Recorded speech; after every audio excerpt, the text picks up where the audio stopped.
Greetings, one and all. This is Lloyd Brown with the legend that is Mr. Michael Gordon, saying live and direct in this In Conversation series. It was totally unplanned, but I thought, you know what? I'm going to take the opportunity because he's going to voice a tune for my collabs album after we're done. So, on the last episode, we was talking about Baby I'm Yours. Now, you know, you just mentioned Investigators, Baby I'm Yours. That's like word association for me. Seminal. Absolutely wonderful track. And he was talking about the intricacies in terms of, we're not there. we was talking about the intricacies of the harmonies and having the harmonies in key and what have you, and you not feeling happy about the pitching of the harmonies and stuff, and your manager's taking a stance and listen, but we are put it on, right? And it done what it basically done, and people basically embraced the tune for its raw quality, but at the same time for its innovation by way of vocal harmonies, because I think that was basically the marker, it was the milestone, it was the it was the signpost for me personally listening to that song as to where Investigators was going vocally, technically, you know what I mean, because the music was already basically there, but in terms of the development in the vocal dexterity that you had, it was a signpost for me personally. I think it's safe to say it was a signpost for a lot of people, and more than so for me it was. I'm gonna use the term again. It was it was a quintessentially British lovers rock tune. Do you know what I mean? You know, despite the influences, and you know, it's good that, well, it's amazing that music has a way of influencing one artist, and by their influence, influencing another artist of the same ilk. It transcends. Yeah, it transcends. Absolutely. You know, it's just an amazing thing. I mean, I think there was a long period of time where after the band split, which is obviously we're going to go about. I just couldn't appreciate those songs. I really couldn't. They weren't made to the way I wanted them. Right. But that's just you being a perfectionist, exactly. Right? I mean, and it took me many years, talking to people, and people, everybody would come across and say, you sing that song, oh wow, and then man start talking about, I was with such and such when that tune was making on my daughter, and I said, come on now. So, what? So when I first started hearing that, I was like, I think man's trying to wind me up. Okay, some 40 years down the line, people ain't winding up, they might talk, really talk, man. And that's incredible. Yeah. That to think, you know what I mean? Over the years that, people are saying babies were made to your songs, as well as other artists, but for me, coming from where I'm coming from, with no musical experience in my family, nobody pushing me to go to Jamaica, come back to England, and then some years down the line I'm able to make my mark and have that influence. It's like, that's incredible. Do you know what I mean? And so as the years pass, then I'm starting to look at the thing in a whole new light. In terms of, you know what? If I went tomorrow morning, I might not have a bag of money or whatever, but that's my legacy. That's my riches. Exactly. Because just the same way that people say that my music has influenced them is the same way other people's music has influenced me. And to think that, from where I'm coming from, I actually done that or was a part of something like that. So, the formative years of the Investigators was incredible for me. Just as significant as me growing up in Jamaica for 10 years. Do you know what I'm saying? It's just like an amazing thing. And that set me on the path to like really discovering about where I want to go musically, how I perceive music, what do I want to leave behind. My integrity is of the utmost, it's the zenith of my existence. So when I put a song out today, and it's always been like that, it's not about putting out another song. You know, I can't determine or I can't control what happens after it comes out. Sure. Do you know what I mean? But once I'm happy with it, it comes out.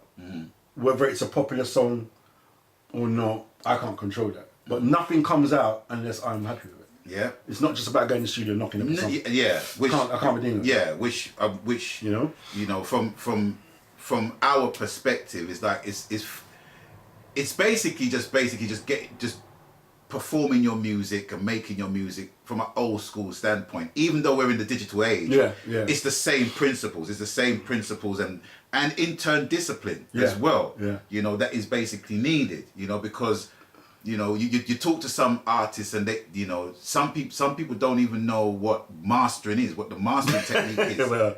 You know what I mean? But that's a whole another episode and another subject matter. These things are so important. All these particles that come together. Yeah. You know, in making a song, because it's like when Michael Jackson recorded Thriller. Yeah. The first mix of it, as far as he was concerned, was crap, and he said he cried.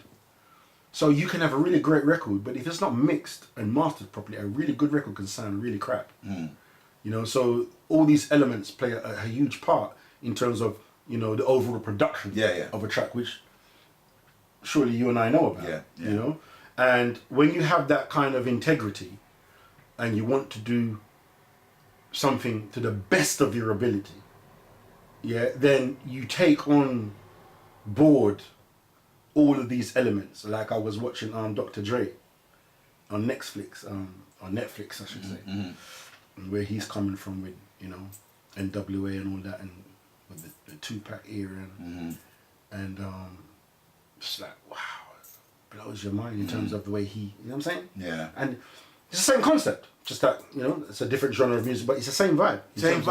In terms of like, you know, attention to detail. Yeah. And the smallest minute of things will not be significant to, you know, a person outside looking in, but to the producer and the artist, it is of incredible significance and importance. Because we're gonna forever hear that. Exactly. Yeah. Because once it's done, it's done. Yeah.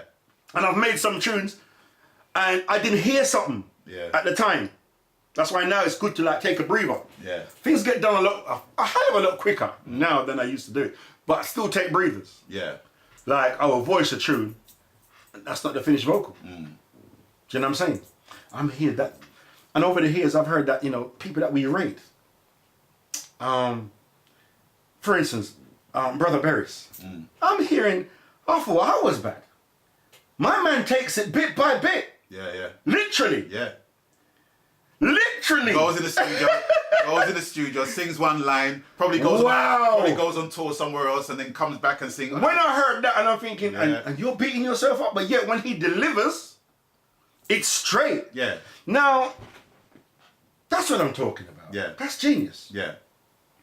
But when I first heard of that, I heard from an R&B or soul artist.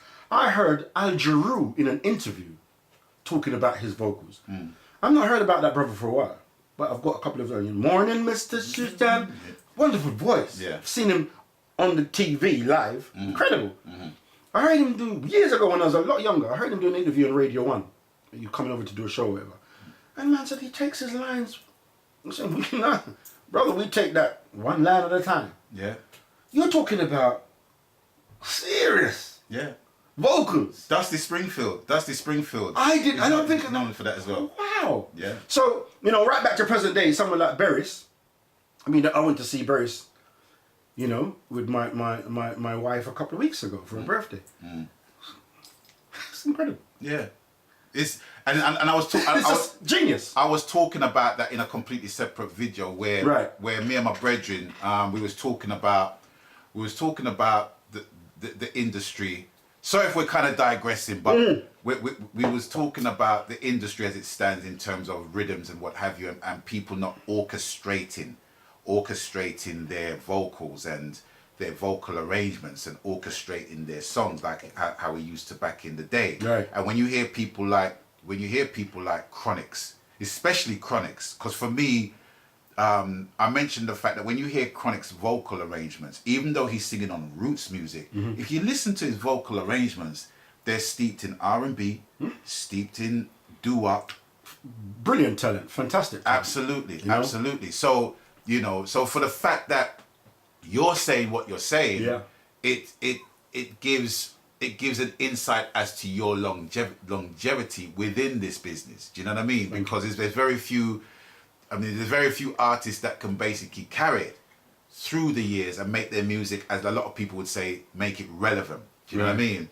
But I wanna take it back to Baby I'm Yours, because that is such an important part of the I's history still. You know what I mean? And just to get a taste as to what the feedback was, you know, what the fallout was, for want of a better, because that must have been mad.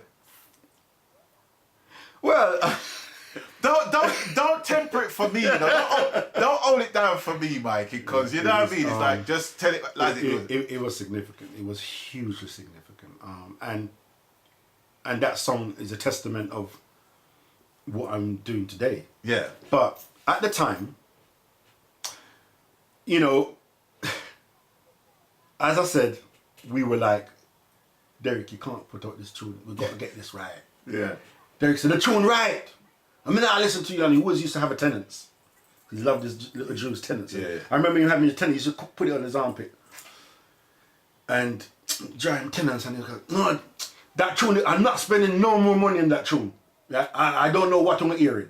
I thought, what's wrong with this? Of course, it's too bad with that. Yeah, I can cut all I want. Vex. But we were not in control of it, right? Man, put out the tune. Yeah. Gave the tune to Rodigan. Instant. Baby, I'm yours. Whatever. He says this is one of the best tunes I've ever heard from a UK band, blah, blah, blah, blah, blah. Put the tune out.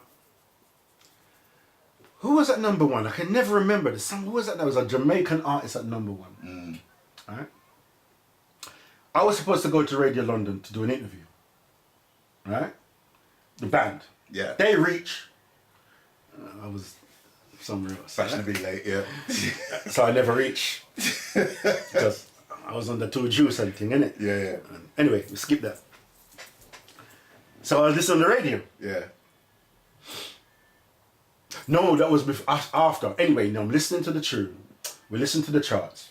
And Tony Williams started to read down the charts. And it was almost like, it was weird. It was almost like he was in shock. That's all I can remember. I wouldn't say it was blatant, but it was like, it was kind of like that. Because you remember I told you he used to talk as well. But he was like, the number one tune is by the Investigators. Like with disbelief. Yeah! And I was like, ah! Yeah, you man. We! Yeah. And here it is. Da. I'm like, yeah. And I bet you the tune sound different then.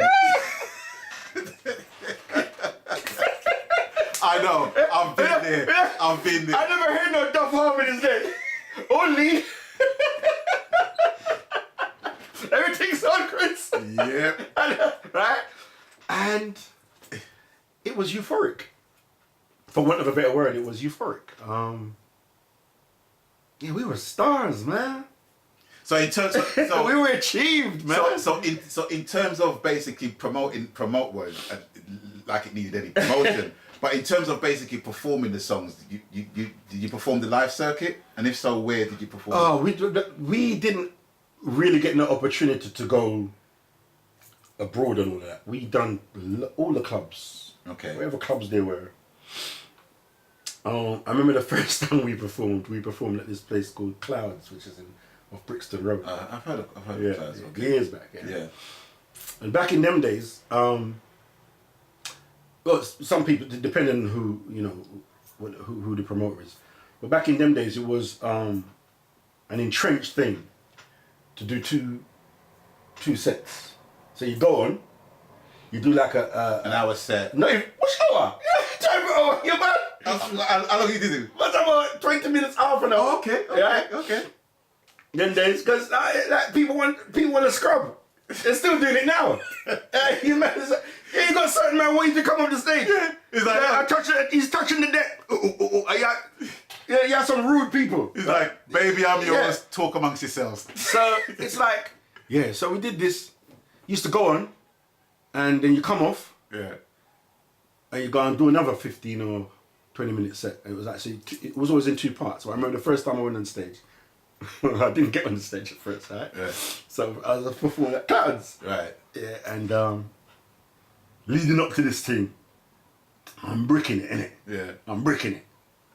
People think say, hey, you know, easy for going perform in front of black audience. Yeah. I'm keeping it real. Yeah. It's not even black audience. It's the hardest audience. And even reggae people them as well. Even tougher. Bridge. 2 weeks leading up to this thing, I'm like, how am I gonna do this? I'm blacking it, innit? Yeah. Alright, fast forward, come to the day. Supposed to perform. I feel sick. I not feel right. My body parts now. Cliffhanger. We're gonna leave you with a cliffhanger. And we're gonna forward in the next exciting installment of In Conversation with Michael God. You think I can keep you all in one piece? You're mad. Wow. You know, he's in a bridge. So far.